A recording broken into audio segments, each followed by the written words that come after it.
Uma nova profissão que surge entre nós. Uma profissão que não é como a profissão de médico, nem a profissão de cozinheiro, nem a profissão de professor. Essa profissão nova que surge entre nós é a profissão do imbecilizador.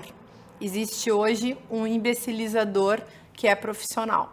O imbecilizador profissional, ele não produz nada no sentido de ensinar ninguém, no sentido de ajudar ninguém, no sentido de melhorar a vida de ninguém. Ele é um especialista em manipulação das massas, mas ele não é um manipulador das massas no sentido sofisticado. Ele é um manipulador das massas no sentido mais simples que esse termo pode ter.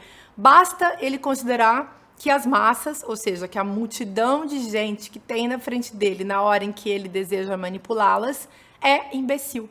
O imbecilizador profissional, ele deve sempre falar coisas muito fáceis para que as pessoas compreendam o que ele está falando e assim se identifiquem com aquilo que é fácil de entender. O imbecilizador profissional precisa extirpar das pessoas o senso crítico que elas possam vir a ter. Ora, o que é o senso crítico? É a capacidade que cada pessoa tem de pensar por conta própria. O imbecilizador profissional, ele manipula isso. Ele faz com que as pessoas não sejam mais capazes de entender a si mesmas. E por isso que as pessoas saem repetindo ideias prontas, porque elas não conseguem nunca mais, depois de um processo de entorpecimento e de mistificação ao qual elas são levadas pelo imbecilizador profissional, produzir esse gesto super básico de autorreflexão, que é o gesto que permite, que faz com que a gente mantenha a nossa inteligência viva. Isso tem tudo a ver, na nossa época, a gente pode verificar isso no dia a dia. Nas redes sociais é super fácil. Esse procedimento de copiar uma ideia, copiar uma frase, copiar um jargão, copiar um clichê e colar.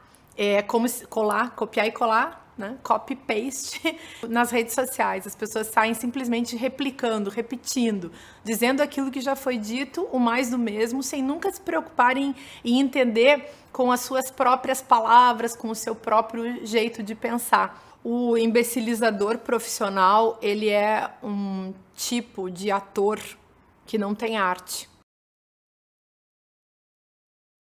E ele se propõe a um cargo político.